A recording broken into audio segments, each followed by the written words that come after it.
Hey everyone, welcome to the Embodied Learning Systems YouTube channel. Today's video, I'm about to share with you a conversation I had with a dear friend and colleague, Jamie McHugh. Jamie is a friend of mine, and we often have conversations with each other to encourage each other and keep each other going. And his work is amazing. It's influenced by many different fields of inquiry, contemplative practice, somatic movement with many different teachers, ritual, dance, photography, and ecology, just to name a few of the influences there that we're going to talk about today. He's a master somatic movement educator and therapist, and he's also an interdisciplinary artist, photographer, video artist, and creator of Somatic Expression, which is an integrative approach to the art and craft of embodiment that he's integrated all of his influences that we're going to talk about today. He's lived a really interesting life of personal movement and somatic exploration, healing, communal ritual making, and integrated activism on behalf of this beautiful planet that we live on. I hope you enjoy our conversation. Thanks for tuning in. And one of our topics that we talk about all the time is developing a personal somatic practice. And just what does that mean? And why is that so important? And why do we want our students to do that? And why is it so important to us? So hi. Hey there. Hey Hi. there, welcome. How you doing today? Is it as cold there as it is here? It is cold. But before I came in, I took a walk through my woods, and the creek is so frozen and interesting in its forms. And there's still water running underneath, but it's so frozen. And I noticed my response to this deep cold is to move very slowly, to stop. I sat on a stump for a while and became very enamored with a tree next to me and just the intricacy of the lichen, the moss, the coloration of the bark, the layers. And so that became my partner in contemplation and just really aware that the deep freeze of winter, which can feel like an enemy, is actually an ally for centering, slowing down the tempo, and in a way, just being that's very different than summer, right? It's so I just so it was really it reminded me of how our bodies are part of this planet, and that if we allow ourselves to become part of the planet more and more, that it introduces so many different states of being, motor activity, states of consciousness that are really, I think, from my perspective, incredibly important for our inner liveliness. So that. How long would you say you've been engaging in a kind of a daily personal somatic practice? Well, that's kind of an interesting question because then there's kind of a blurring of lines. I mean, I've been doing a sitting practice that originally began with TM, Transcendental Meditation, 50 Mm-hmm. years ago. Mm-hmm. Now, is that a somatic practice? Yes and no. And so Mm-hmm. maybe I can tease out what I think of as the difference. Mm-hmm. So for me, a somatic practice privileges more both sensation and action. So a lot of times, especially when, in the various groups I've taught over the years, when I hear, a lot of somatic psychotherapists speaking or people that are psychotherapists who are getting more involved in somatics, they Mm-hmm. really are talking very often about somatic awareness. Mm-hmm. Somatic awareness, I think, yeah, it's an important first step. But then Indeed. you do with that information, Yeah. right? And of course, as we're designed as a body, we have sensory nerves and motor nerves, right? So we have the kind of the taking in information and then, in a sense, responding to that information through action, And right? then we have the whole autonomic system, that's separate from that. That's just going along, humming along. Right. Yeah. Yeah. And so there was this interface, between the autonomic nervous system and the sensory and motor nerves. And so the practices I was taught TM is you repeat a mantra Ah, as you sit in stillness. And what I loved about TM is there was no, you have to sit, cross-legged or anything like that. You could, sit cross-legged or you could sit in a chair, but really the emphasis was on sitting upright in the mhm. gravitational field and repeating this mantra. Now, I would say that brought my attention inward, but I wouldn't necessarily say it was somatic. Mhm. And how I'm going to kind of tease out the difference is for me, somatic is awareness of my interior and kind of, in a sense, receiving and, in a sense, paying attention to proprioception, interoception, equilibrium responses, all of this that I can access not only in stillness, but also in movement. In movement, right? That you don't have to be stock still to Right. gather information Exactly. yeah, yeah. And that I think sometimes that's what happens is that there seems to be a huge emphasis on this stillness. And you Yes. see all those fabulous pictures on Yoga Journal or whatever, all these advertisements of people sitting, in this kind of perfect posture. And I look at many of these pictures and go, those people have no support. There's no cushion under that pelvis that's going to lift it so that the legs are able to stream out or anything that we all know as body ecologists that makes sense for sustaining stillness over time. Or And even uprightness, right? Like well, that right, absolutely. uprightness itself has like a spring to it. So right away you're bringing in sensation and motion really as forms of I actually would call them forms of thinking, like forms Sure. of reflecting, Mhm. to move requires an engagement with yourself. So if you don't have that engagement, practice can get very ethereal and sort of not rooted in reality. Right. So to me, there's something about somatic practice. It's not that you can't go to magic places, but Mhm. there's this rooting into our corporeal um, existence, and what that means. So I Well, want to take. you had mentioned that thing about intelligence. Now, of course, like Piaget, the learning theorist, talked about that our earliest intelligence is sensory motor intelligence. Right. And what's interesting to me about that is how that seems like that was in our past life. Yeah, we don't have But to do it that anymore. but our sensory motor intelligence, from my perspective, is that place I want to return to. So that kind of emptying out of the Mm-hmm. overactive mind and, in a sense, experiencing the sensory richness of the world.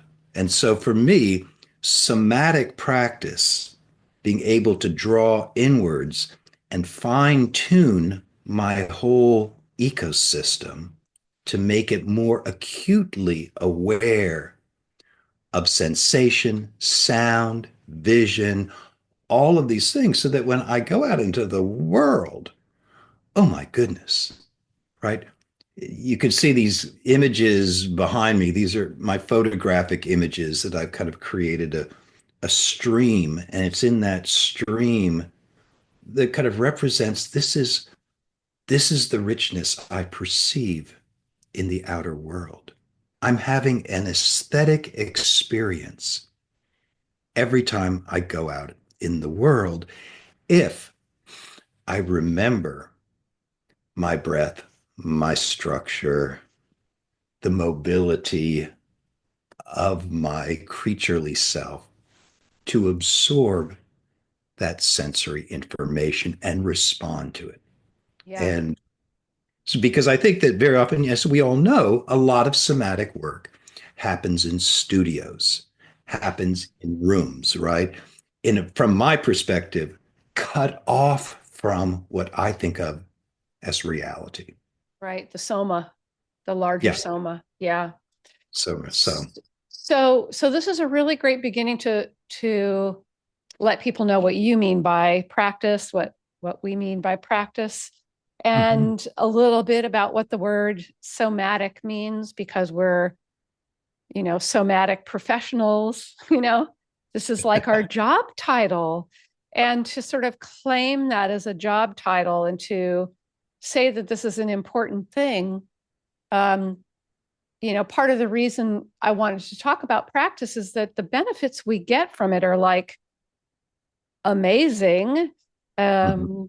and also kind of individual. And I just wonder if you could tell a little bit of a narrative about what's gone into that practice and where it started. We talked. So I think of smoking pot as my first practice. Yeah.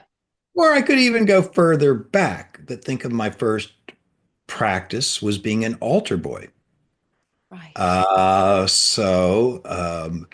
My appreciation for ritual really came from growing up Catholic.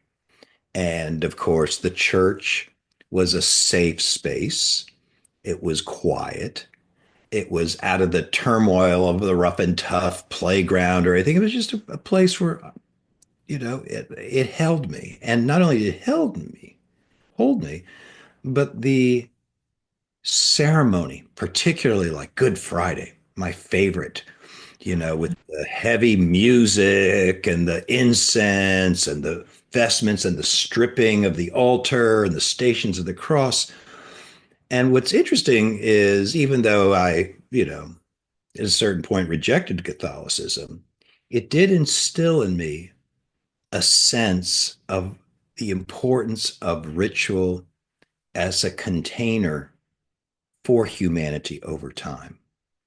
And so, I think of those rituals. And in a way, when I first started smoking pot and then started smoking pot every day for like 4 years, it was a ritual.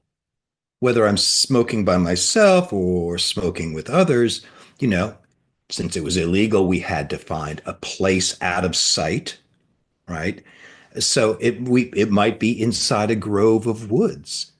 And so the ceremonial space of being out in the woods, right, already was connecting me to the planet. And I grew up in DC. I grew up in a city. So we found these places like by the National Zoo or in Rock Creek Park. And I would say what was important, and of course, there's trade-offs with, a daily practice in that way. Um, and I could pathologize it. And I know that there was ways that it kind of delayed my emotional growth. And at the same time, it gave me a different perspective. And so just for a moment, I'm going to relate that to somatic practice. Somatic practice gives us a different perspective. It's a different state of mind and body. And through that, we enlarge our view of what's possible. Mm-hmm. And there's a lot of, research talking about how, you know, more emphasis on interoception is connected with greater degrees of empathy. that we need our inner body senses to Mhm. actually feel that resonance with others. And in feeling that resonance with others, that translates into empathy. Now Well, we know, maybe we can go back to that when we get to the later part also, because we also know that trauma desensitizes us.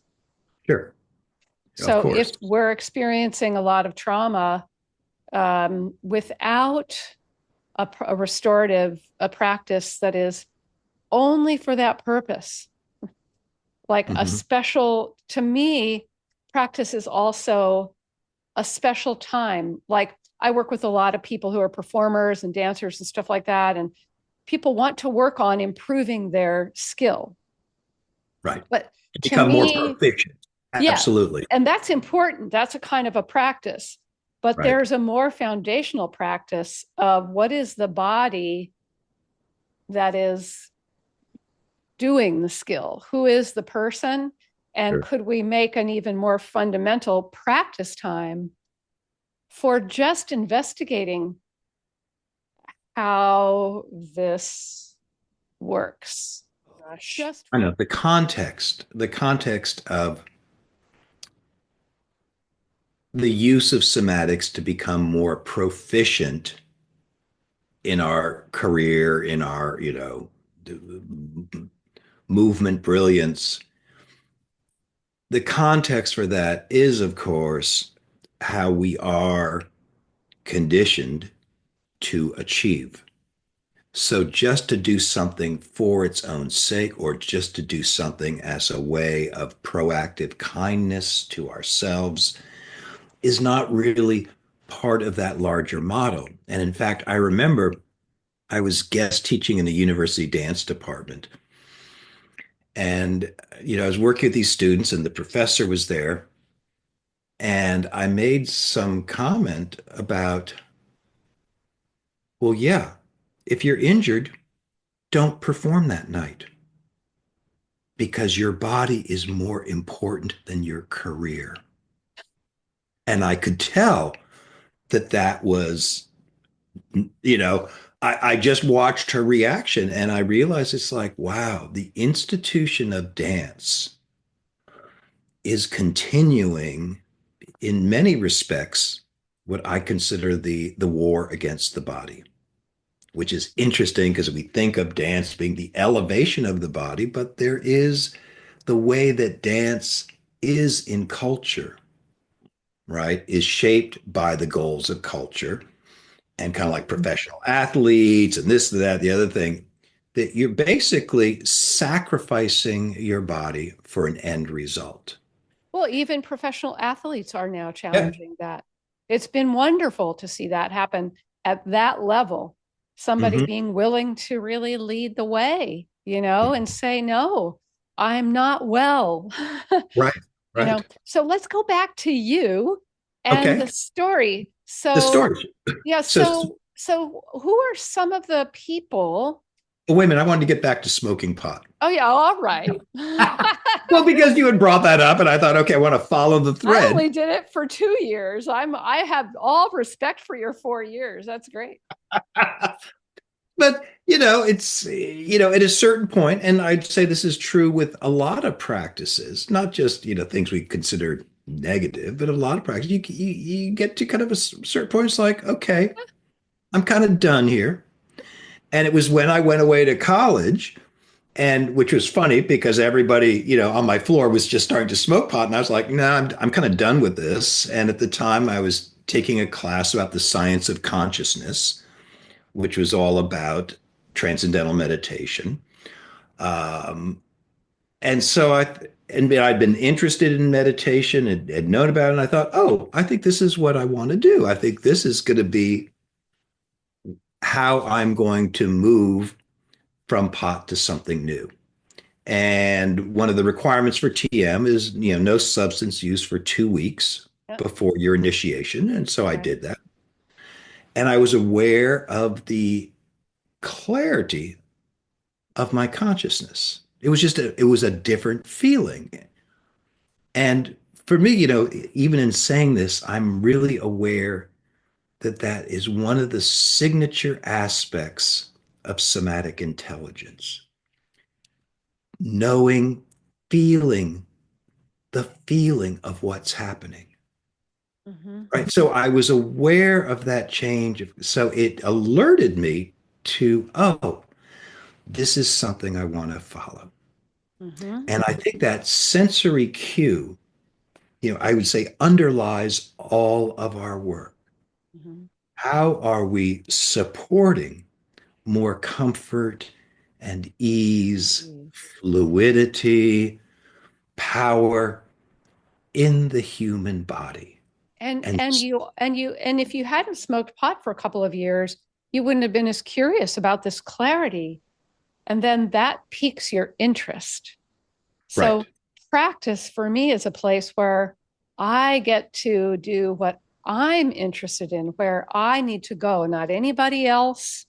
My Mhm. personal practice is where I get to really discover and honor that and let go of trying to learn something new, even, but just to follow Right. where my intelligence is taking me.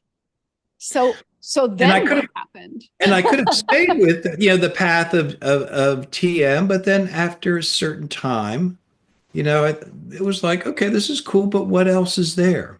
And so there was a Zen temple in Madison, so I went to that for a while. I was like, nah, this isn't my jam.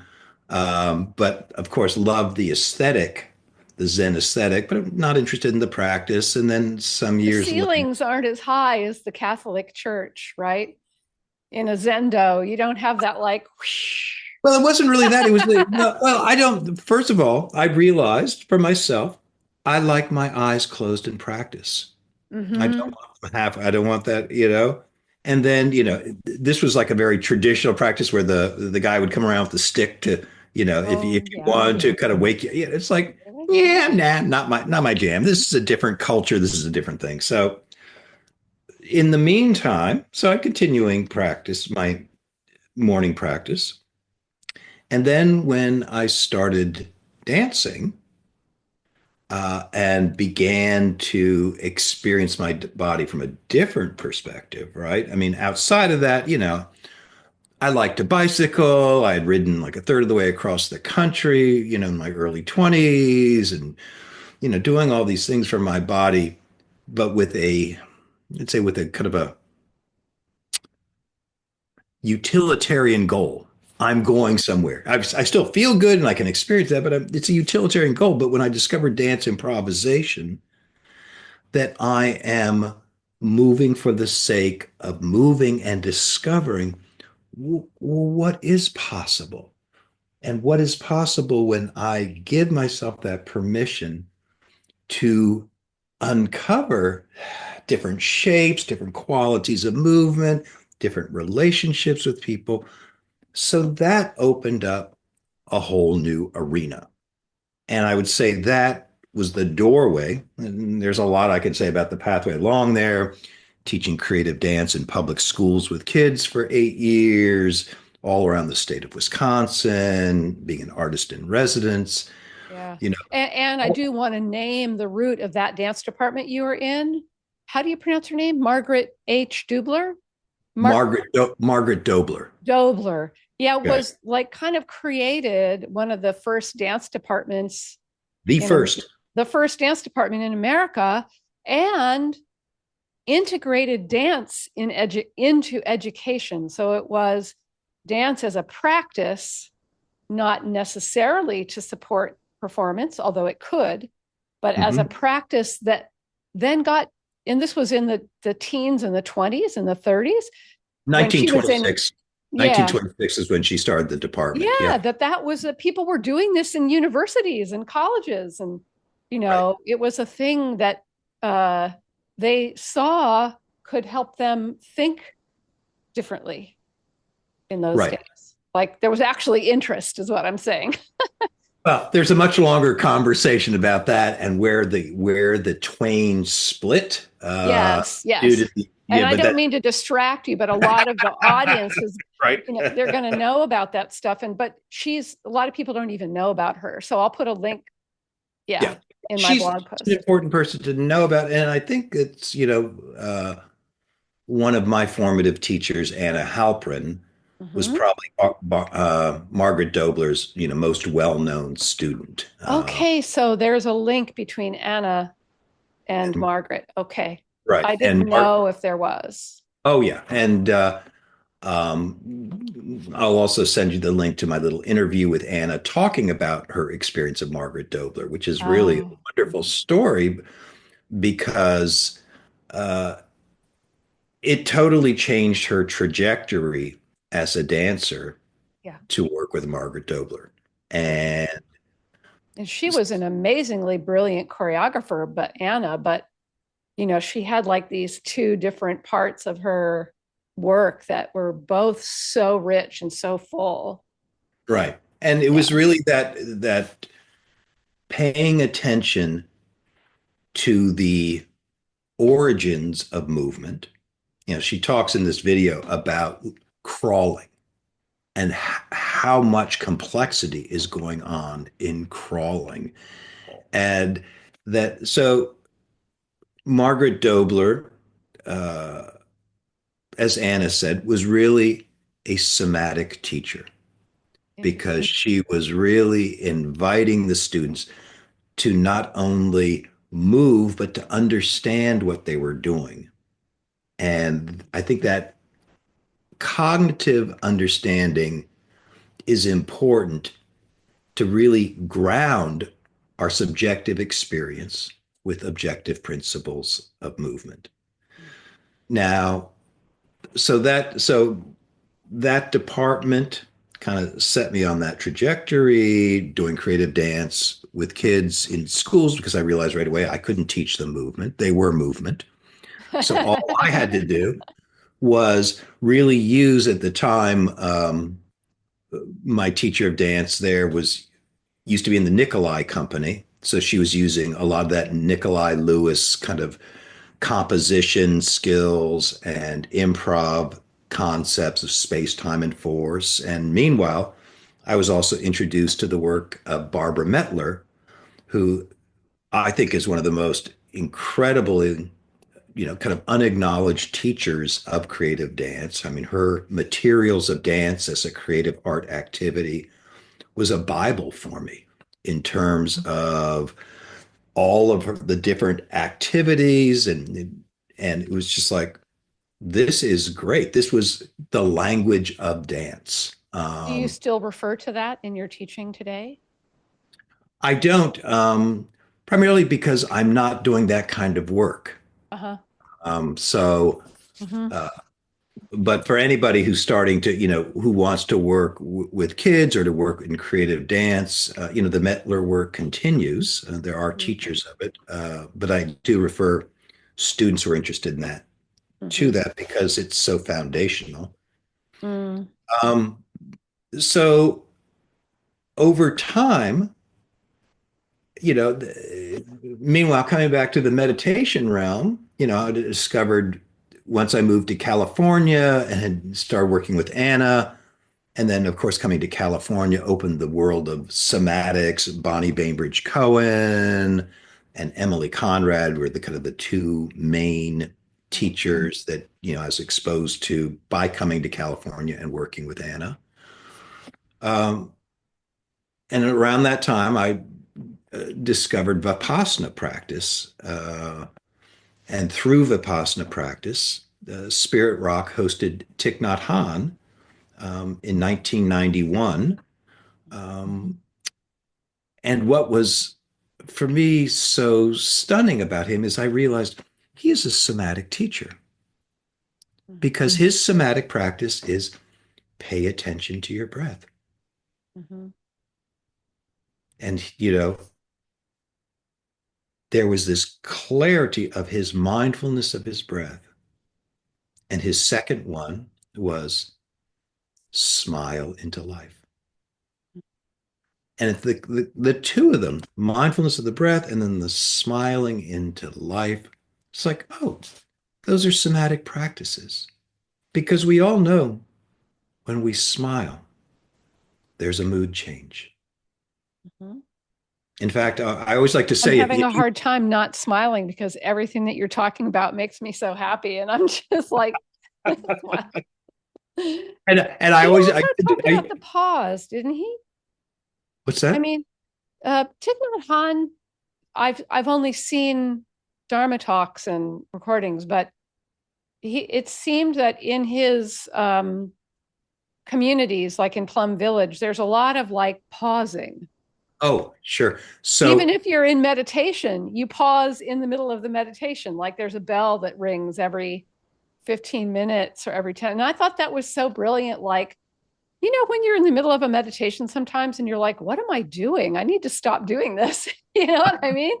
Like, whatever it is you're doing, stop doing it for a second, you know? uh, Yeah, the well, pause. well, when I was at Plum Village, there was the tradition of, well, first of all, meals would start in silence, so you could really pay attention to eating, so be mindful of eating, and then at a certain point, you could begin speaking to others at the table.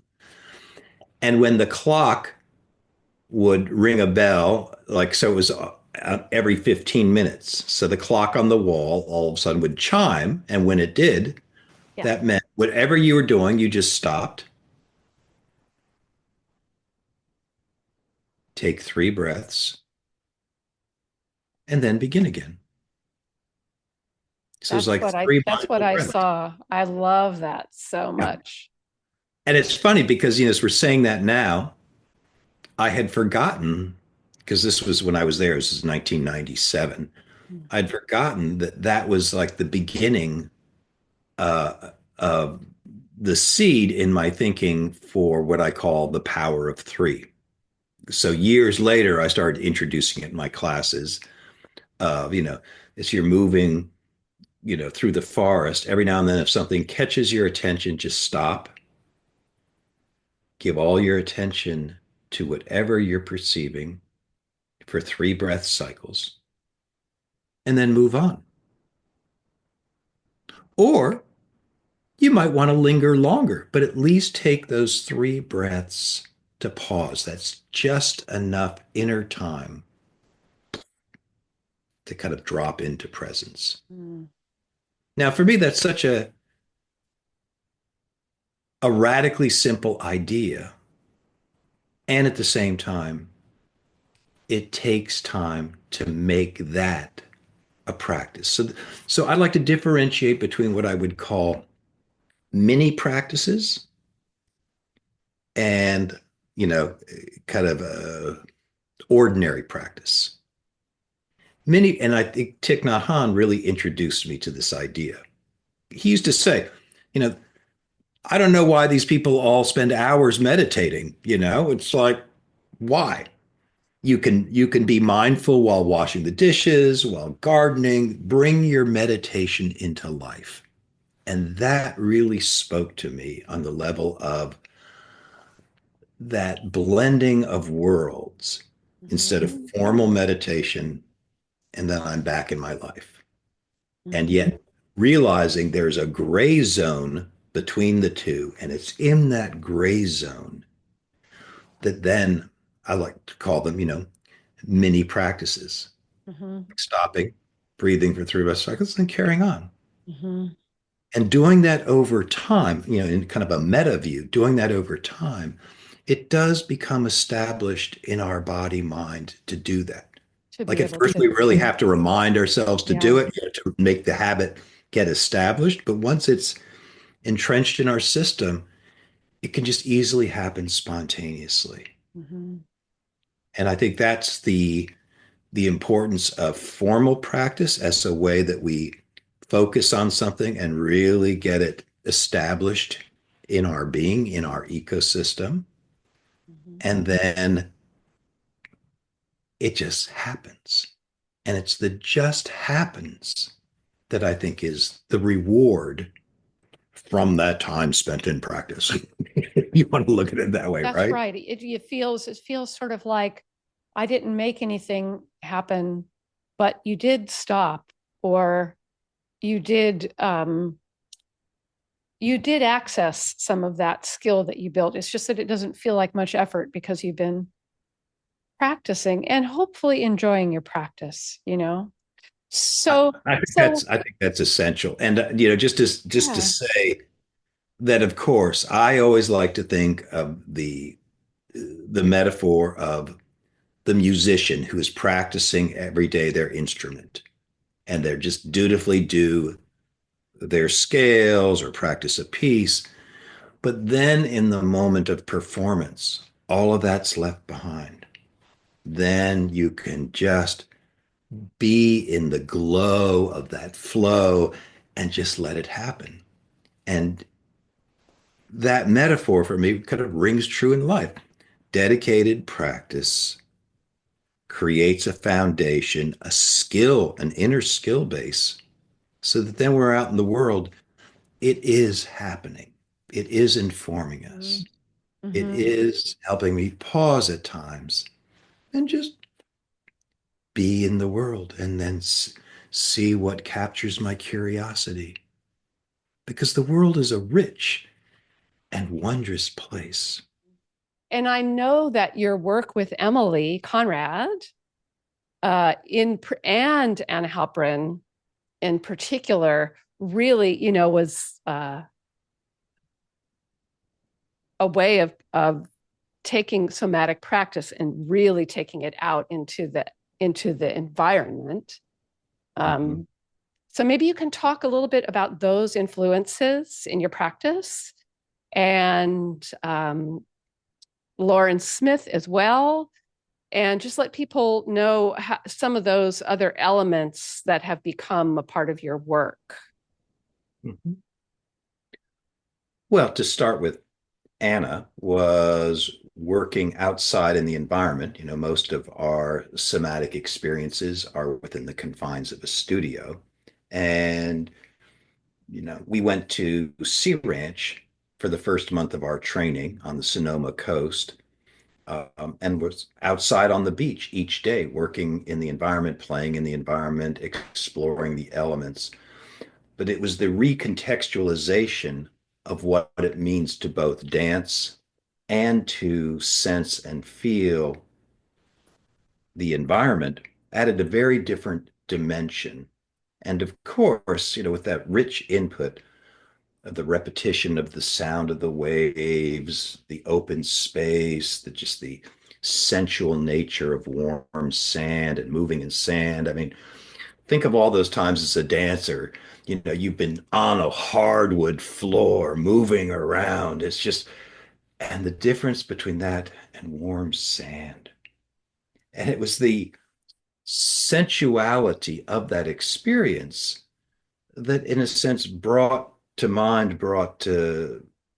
own physical being how, oh, yes, we open towards pleasure and close against pain as organisms. All organisms basically do that. So it's like, how can the context for our living soma match, in a sense, basically what biology tells us?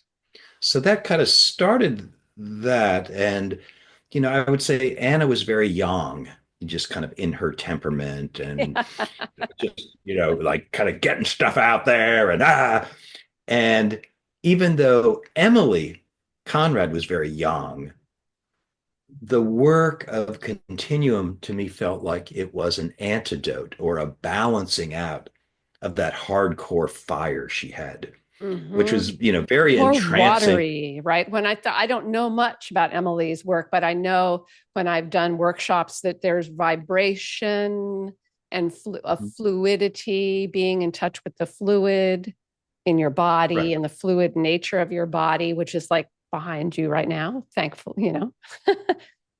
just by chance. Right.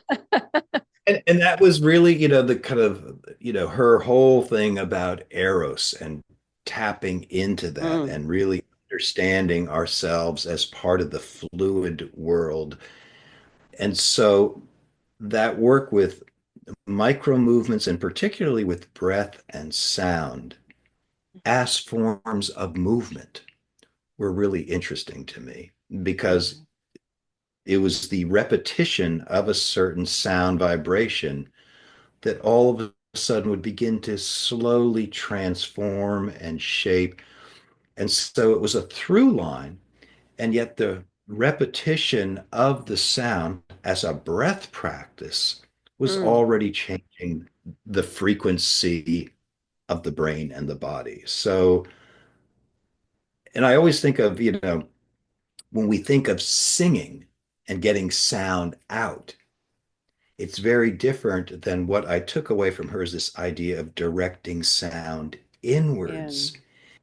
and using our hands as ways to feel the vibration under our own skin Mm, that's mm. sent through the bony structure. I totally do that. Yeah. And it's and I she didn't know had it that was a great thing, but I totally do that. yeah, and she had that great metaphor that our bones are like tuning forks.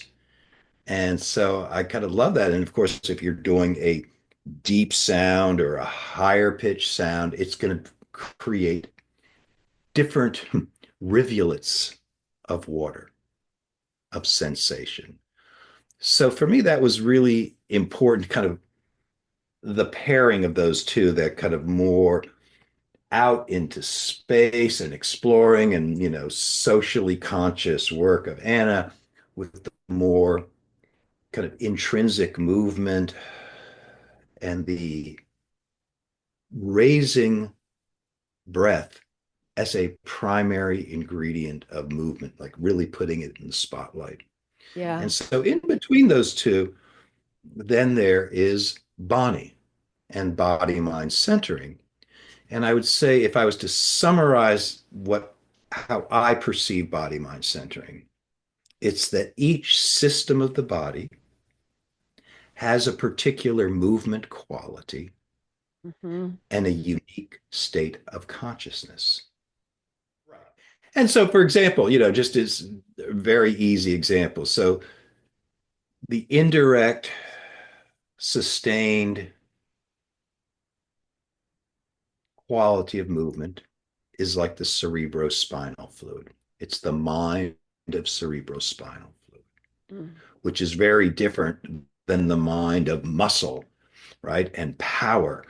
It's a very different quality. And so to think of our bodies as ecosystems with all of these various forms, not only of movement qualities, but of states of consciousness, for me, really kind of centered the conversation back into how am I reflected in the earth body? How does the earth body reflect something in me? So these qualities of water, of rock, of sky, mhm, all of these different aspects of nature mm, are intrinsic in the makeup of our system. And so to simply just in my work, I call embodying nature, just to go to mirror sky, become sky, let that sky become part of your body. And then how do you respond? How do you build on that? How do you allow sky to be your teacher or tree or rock or water? So just like in dance class, we take on the movement of the teacher. So for me, this is the much larger teacher that is not necessarily bound by any particular style or script. It just is. It is sky. And how do I, through my subjective experience, take that in and let it inform my inner ecosystem? And I would say that, all of that is part of indigenous wisdom. All of mhm. that. I mean, there's a guy, Josh Schrei, who had this wonderful um, exclamation he kept coming back to in his podcast, which is animism is normative consciousness, right? Well, Animism as is normative. you've been talking, I've been thinking we give ourselves such a hard time for being self-centered, and we know that that's really bad for our health. It's really Mm, bad for our relationships. But biologically speaking, when I'm indoors, how can hmm I be anything other than self-centered in a way? If I'm indoors all the time and I'm not getting that input, mm, hmm hmm how could I not become more? Because this is at least sensate, so I'm going to go more to this. At least it's hmm alive, but it gets to feel like a closed system, you know? Sure, And sure. then we practice taking our increasingly closed biological system and plugging it into a non-biological system like a computer or something. And, woo, that's like, we can see where that's going, right? So the Well, practice it's of, that, yeah, I mean, it's I the think the enclosing of nature in the four walls. Because, of yeah, course, the moment you step outside, you're not in the enclosure. And I sometimes think of our rooms as just being extensions of our own body or our own psyche. And it's the getting outside where all of a sudden there is all of this richness that informs us and that yes. is speaking to us and I think this is really important, if we open up outside of our own boundaries. I mean, let's face it, you see people walking on the street, talking on their cell phones. They're continuing, in a sense, to exist in their sphere. And how do we open up the larger perception of body in space and other beings? I think that's critical. And um, how do we encourage people to not only wake up and practice reconnecting to the planet inside that we evolved in relationship to the planet inside us, but reestablishing a connection in a way that is part of our practice and part of our daily life as best we Right. can. So maybe you can say a little bit about Lorin and how working with Lorin Smith brought some of these influences together for you, and then let us know a little bit about what you're doing now and how people who are moved by our conversation can maybe begin to reestablish some of these connections. Mhm. So as a segue into that, I want to say that, because you said that thing about how we touch into our own nature. And I've really been thinking lately about how somatic practice is a ritual of remembrance. It's a remembrance that I am more than just my job or my personality or my relationships, that when we just really dive into sensation and sensing the rivers within, the landscape within, that it's just this kind of constantly coming back, this ritual of remembrance. It's like, oh, yes, I am more than this figure in time and space, that I am all of this. And that awareness for me is very much connected to indigenous traditions and that idea of a tribal body, which I really discovered with the Pomo people, because on the outside, the dances look very simplistic Mm-hmm. because they're not dances for entertainment. They are dances to synchronize people moving together to actually feel themselves as part of a larger body. And feeling ourselves as part of a larger body is that step then into feeling our relationship in the larger environment. And Mm-hmm. so I really, when I think about it and how Lorin would improvise these healing ceremonies with groups I would bring up there, that he really followed what was alive and used the elements of his tradition.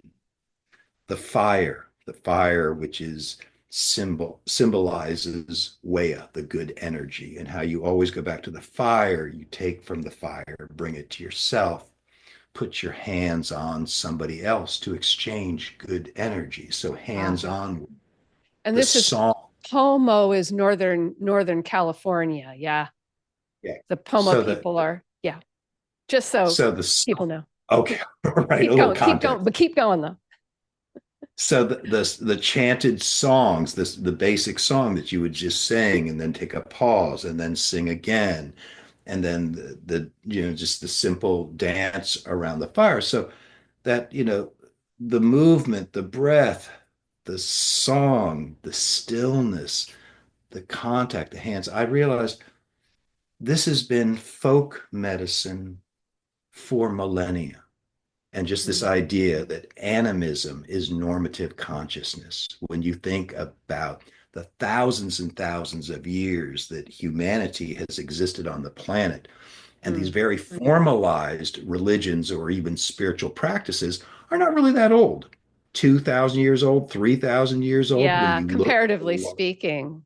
Yeah. right, when you look at where we came from, and for me, ultimately, that's what the contribution of somatic movement education and therapy is about, which is restoring these rituals of remembrance in modern times, in modern bodies, Hmm. because Mm, mm. we've really reached a dead end with technology. Our technology and AI is usurping that connection to the planet. And from my perspective, that's where our redemption is looking backwards as a way to go forwards. And the body is the central locus for me of that awareness of self, others, place that we really need to kind of revolutionize how we're living and how we're, in a sense, stewarding the planet rather than simply extracting from the planet and quite honestly exploiting and abusing the planet. Ugh, I just feel it in my body every day, you know. And we just had an election in the United States, and extraction and abuse is like, uh, Yeah. being made normative, Mm-hmm. uh, and we just can't. We have to stand up to that. We can't accept that. We Yeah. can't. So tell me about your ecosomatics conversations and how you're trying to create a space for others to come in and contribute to this conversation and see what we can get going. Mm-hmm. And then if people want to connect with you, what offers are you, what are some courses that you're teaching, or classes that you're teaching if people would like to connect with you in the near future? I'd love to hear that. So the inspiration for the series I'm doing through is Meta, which is my professional organization, the International Somatic Movement Education and Therapy Association, Yeah. ismeta.org, uh, really came about as, first of all, I was invited to create this forum for our members of different resources. And then I was invited to teach a course. And I thought, nah, I don't want to teach a course. That's not what I want to do with this. And after teaching a series of workshops in Europe, I was meeting different people and I realized it's like, oh, I want to have more conversations with people with different approaches to what this might look like, Mm, because ultimately, I think it starts with individual awareness and action, and even just the smallest little steps. What are you doing to affirm life and to remember the planet and to give back to the planet?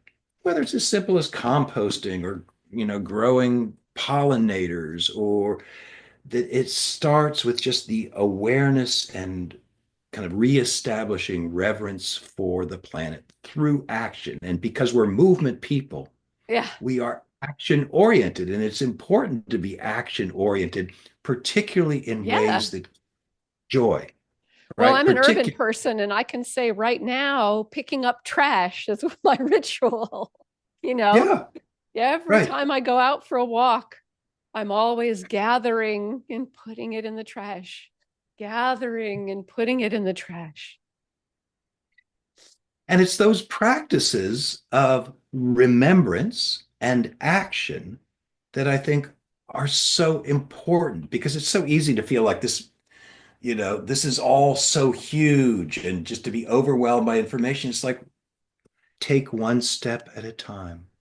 And as we know in movement, once you start walking, you build momentum, you get into the swing, and then you're just easily moving along. But the hardest thing is getting going, right? The hardest thing is getting the Getting momentum going. going. Yeah. So, so that's kind of what inspired me to start this. And I realized, there's so many interesting people doing interesting things. And, I've been following a lot of people on LinkedIn who are doing incredible projects with rewilding and earth restoration and compost. I was like, this is Yeah. great. And so I realized, we all have platforms. We Yeah. all have ways to bring this information and excitement out into the world because from my perspective, ultimately is what's going to save us is raising the vibration of our participation Bringing a because better it's energy to it. Yeah. So if you bringing need it a better good way. energy, check out these Earth Matters, Ecosomatics in the Anthropocene conversations, because it's like Jamie's gift is like energizing gift. And you can see if you've listened to the conversation that there's some good energy around this, right? We're still able to generate, and as long as we're able to generate good energy, we're going to keep doing it. And that's why I think embodiment is so important. It's like absolutely essential to our whatever form we're going to survive in. So, if you want to find out more about this, that's going to be in the description box below. Is there anything else, Jamie, that you want to say before we end the conversation? No, I appreciate your initiating this conversation and having me as one of your guests. I think, as you asked me, that what I reflected on is I feel incredibly privileged to offer the work that I offer. That first of all, I feel incredibly privileged to have studied over the years with many masters and to have this foundation uh, that then I want to offer to others Yeah. because I just know from my own morning practice, I've been sitting every morning for 50 years. And sometimes I wake up in the morning and I'm just feeling cranky and I sit and I find that place of stillness and breath and ease. And yes, all of this stuff is passing across the screen, and yet I can keep settling in the here and now of my body. And it's like, I'm so glad I'd probably be a wild-eyed maniac if I didn't have my own practices. But I realize it's like we benefit greatly and deeply from the simplicity of having a proactive relationship with our bodies as ways to tame our minds, to soften the stone,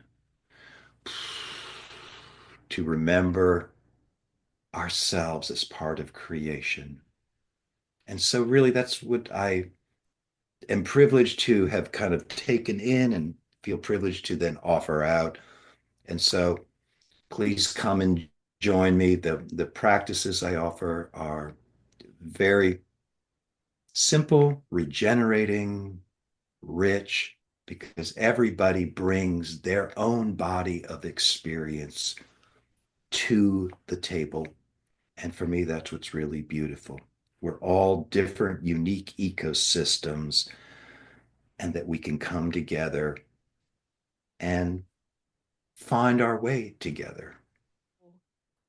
we're so lucky to have touched all these incredible humans that created practices, and yet we have our own responsibility to practice ourselves, and knowing that caring for ourselves is caring for the planet, and we do have to start there. And Right. it can sometimes feel like that's not enough, but Right. it's the beginning.